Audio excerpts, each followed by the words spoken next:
Hello, this is Bifrost. If you watch this video, you will learn how to use ChainRunner on your mobile device with your mobile MetaMask wallet. Last video, we covered a guide to downloading and creating a MetaMask wallet on your browser, and this time, we will show you how to do this on your mobile.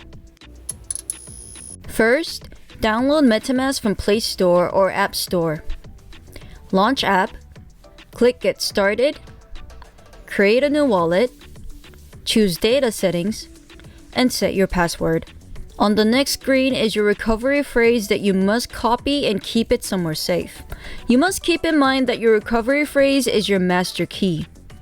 Once you lose your recovery phrase, due to the character of a decentralized wallet like MetaMask, you will never find your account and your asset again, and therefore, you must back up your recovery phrase to keep your assets safe, which is also announced in this video. To move on, click Next.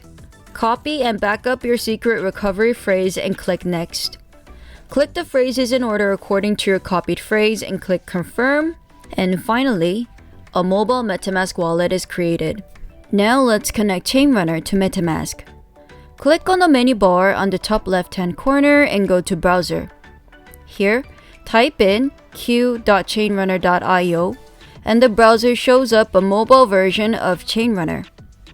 Click Connect Wallet and connect, and your MetaMask will be automatically connected with ChainRunner Q. Now with MetaMask connected, you can start growing your crypto assets in MetaMask with various DeFi activities using ChainRunner Q on your mobile device.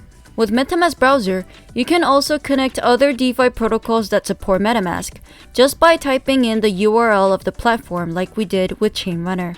This was the end of the tutorial of connecting ChainRunner to mobile MetaMask to use it on your mobile device. If you need more guides and information about Bifrost and ChainRunner, stay tuned to our next videos. And again, please leave any comments about the next content you would like to see from us so that we can help you grow with more knowledge. Thank you for watching. Bye!